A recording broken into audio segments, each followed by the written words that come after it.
Very very welcome to all साथियों। Exam fighter number 1 पे आप सभी का हार्दिक स्वागत है। आज हम लोग जेपीएससी पीटी जीएस पेपर 2 के क्लासेस में बहुत ही इंपॉर्टेंट टॉपिक को कवर कर रहे हैं। वो है हमारा झारखंड में भारतीय राष्ट्रीय आंदोलन। इसमें सबसे पहला जो आंदोलन हुआ था झारखंड में, सबसे पहला जो अंग्रेजों के खिलाफ विद्रोह हुआ था वो 1857 का विद्रोह हुआ था। जैसे कि आप सभी अवगत हैं, 1857 के विद्रोह को भारत का पहला स्वतंत्रता संग्राम माना जाता है। तो जिस प्रकार इस विद्रोह का प्रसार आप जानते हैं कि मेरठ से हुआ, दिल्ली, लखनऊ, कानपुर से पहुंचते हुए इसका प्रभाव झारखंड में भी देखा गया। तो झारखंड के कॉन्टेक्स्ट में हम लोग देखेंगे 1857 के विद्रोह का झारखंड में क्या हलचल हुई, किस प्रकार की प्रतिक्रियाएं हुई और इससे किस प्रकार के प्रश्न बन सकते हैं, इन सभी चीजों को देखेंगे। यहां से अगर कर लें तो एक प्रश्न की आपकी गारंटी है ना। चलिए स्टार्ट करते हैं आज के क्लासेस को। झारखंड में 1857 का विद्रोह 1857 रिवोल्ट इन झारखंड। तो झारखंड में 1857 के विद्रोह की जो शुरुआत होती है वो कहाँ होती है? 12 जून 1857 को। और कहाँ? रोहिणी, जो कि देवघर डिस्ट्रिक्ट में वर्तमान में स्थित है। तो आप जान रहे हैं मेन जो इसका स्टार्टिंग हुआ था 1857 के रिवोल्ट का, कहाँ से हुआ था? मेरठ से। मेरठ से। इसके पहले बैरकपुर की छावनी से हुई थी, लेकिन वो व्यक्तिगत मंगल पांडे की थी। लेकिन इसको संगठित रूप सबसे पहले स्टार्ट हुआ कब? 10 मई 1857 को। 10 मई 1857 को मेरठ से इसकी शुरुआत होती है संगठित रूप से। इसके पहले ही आप मंगल पांडे के द्वारा शुरू कर दी गई थी, लेकिन वो व्यक्तिगत था, एक व्यक्ति का था विद्रोह, ठीक है? तो उसको हम लोग अगर मेन पूछा जाएगा स्टार्टिंग कहाँ से, उसको 10 मई को ही मानेंगे, क्योंकि इसके बाद फिर ये कभी बंद नहीं हुआ। इसके बाद ये रुकी नहीं। 10 के बाद ये मेरठ में जो विद्रोह हुआ, 11 को विद्रोही दिल्ली पहुंच गए, 12 को उसने दिल्ली पे कब्जा कर लिया, बहादुर शाह जफर द्वितीय को अपना शासक बनाया और फिर विद्रोह का प्रसार पूरे देश में होने लगा। अलग अलग राज्यों में अलग अलग क्षेत्रीय नेताओं के, क्षेत्रीय विद्रोहियों के माध्यम से इसको संगठित रूप मिलता गया और विद्रोह पूरे कह सकते हैं स्पीड में बढ़ता गया। तो इसी क्रम में झारखंड में भी कब हुआ? जैसे 10 मई को वहां हुआ था आपका मेरठ में, तो आपका 12 जून को, लगभग 1 महीने के बाद, है ना, 12 जून को दिल्ली पे कब्जा किया विद्रोहियों ने। और 12 मई को और देखिए 12 जून को, लगभग 1 महीने के बाद झारखंड में इसकी शुरुआत हुई। और झारखंड में कहाँ से हुई? और रोहिणी गांव से। रोहिणी गांव देवघर के बगल में स्थित है। वहां पर इस विद्रोह की शुरुआत होती है 12 जून 1857 को। तो सबसे पहला प्रश्न ये बनेगा, झारखंड में 1857 के विद्रोह की शुरुआत कहाँ से हुई? तो रोहिणी गांव। किस जिले से? देवघर से। कब? 12 जून 1857 को। 3 प्रश्न यहाँ से बन सकते हैं। चलिए आगे बढ़ते हैं, अगले पॉइंट की ओर बढ़ते हैं। 12 जून 1857 को आखिर हुआ क्या, उसके बारे में भी जानना जरूरी है।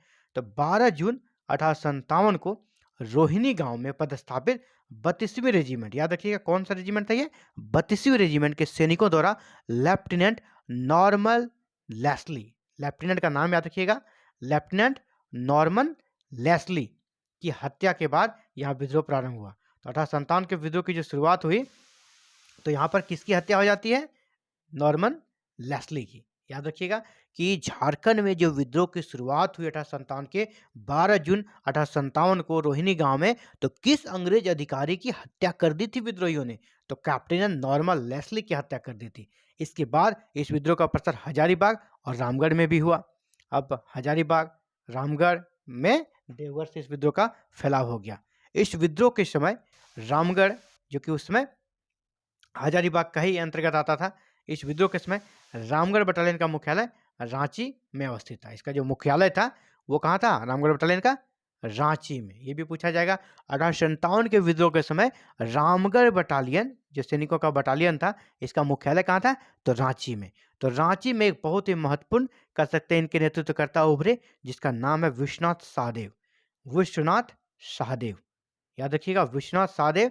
इसने बहुत ही महत्वपूर्ण भूमिका निभाई, बहुत ही संगठित विद्रोह किया और एक सेना का गठन कर दिया, जिस सेना का नाम था मुक्त वाहिनी सेना, है ना। अंग्रेजों से मुक्त करना है क्षेत्र को, इसका नाम ही रख दिया मुक्त वाहिनी सेना। और इस सेना ने 1857 के विद्रोह में बहुत ही महत्वपूर्ण भूमिका निभाई। सिर्फ झारखंड में ही नहीं, इन्होंने बिहार के वीर कुंवर सिंह के नेतृत्व में भी सेना ने काम किया। और इस सेना के जो कह सकते हैं सेनापति समझिए, और महत्वपूर्ण सैन्य जो नेतृत्व था उसको संभालने वाले थे गणपत राय और शेख भिखारी। गणपत राय और शेख भिखारी इसी मुक्त वाहिनी सेना से संबंधित थे, और ये विश्वनाथ सहदेव के सानिध्य में ही, उनके नेतृत्व में ही ये काम कर रहे थे, गणपत राय और शेख भिखारी। चलिए आगे बढ़ते हैं। मुक्त वाहिनी सेना ने 1857 के विद्रोह में बाबू कुंवर सिंह का भी मार्गदर्शन इससे प्राप्त था, जो बिहार में 1857 के विद्रोह का नेतृत्व कर रहे थे। तो कुंवर सिंह के भी संपर्क में थी ये मुक्त वाहिनी सेना। मुक्त वाहिनी सेना वीर कुंवर सिंह के भी संपर्क में काम कर रही थी। कमिश्नर सिम्पसन कमिश्नर सिम्पसन के आदेशानुसार 4 अक्टूबर 1857 को जयमंगल पांडे और नादिर अली खां को फांसी दे दी गई। रांची क्षेत्र में ही जयमंगल पांडे और नादिर अली खां, जो कि बहुत ही महत्वपूर्ण भूमिका निभा रहे थे 1857 के विद्रोह में, उसे फांसी की सजा दे दी गई। कब? 4 अक्टूबर 1857 को।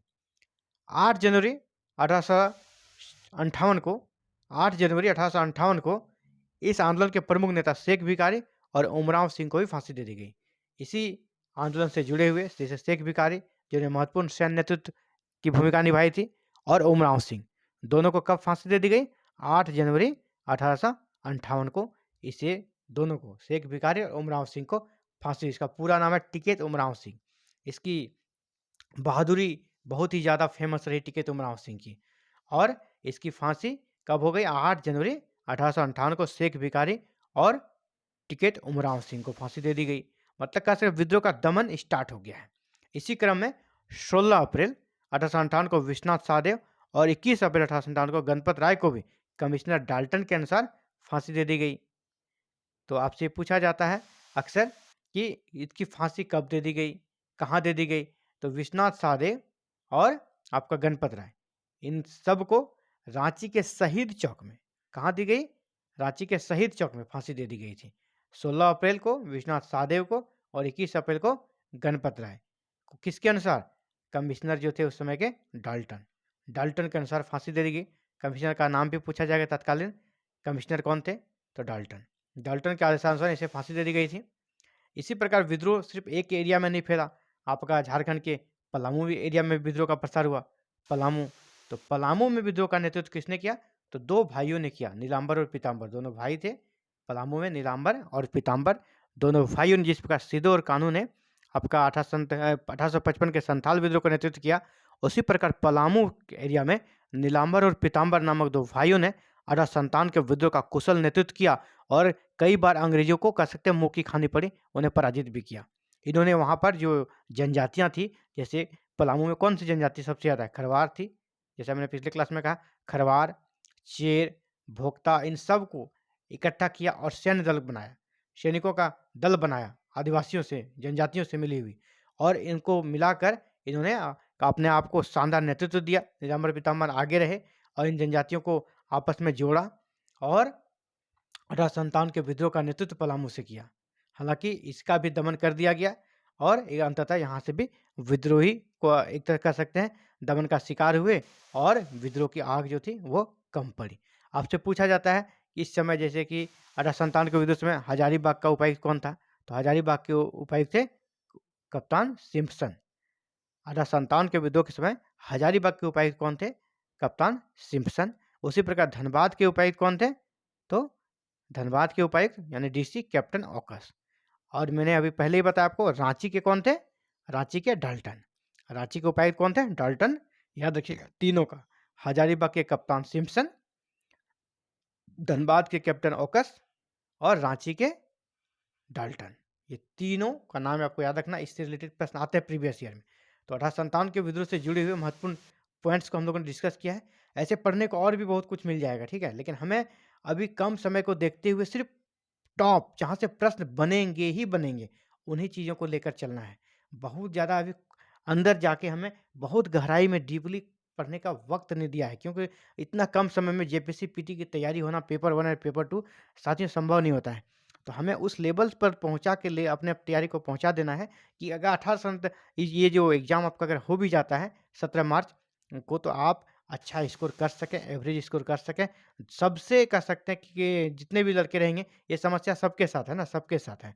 आपके साथ नहीं है कि समय कम मिला, तो वो भी नहीं कर पाएंगे। आप सतही लेवल के, ट्रेडिशनल लेवल के, और जो प्रश्न जेपीएससी का जो ट्रेंड रहा है, उसमें जिस प्रकार प्रश्न आते हैं, उसको आप करने के लायक हो जाएँ, तो निश्चित रूप से आप सफल हो जाएँगे, क्योंकि यही स्मार्ट तरीका ही सफल करती है। लोग बहुत ज़्यादा पढ़ने लगेंगे, तो उसका सिलेबस कंप्लीट नहीं होगा, वो एंटायर सिलेबस को कवर ही नहीं कर पाएँगे। जिस एरिया से अगर जनरल प्रश्न भी आएगा, तो वो सॉल्व भी नहीं कर सकेंगे। तो इसमें वो फँस जाएँगे। तो आपको पूरे सिलेबस को कवर कर लेना है।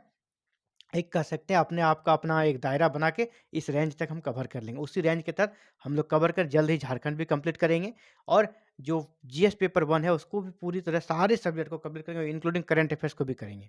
तो साथियों आप सभी से रिक्वेस्ट है चैनल पे अगर नए हैं चैनल को जरूर से सब्सक्राइब करके रखें।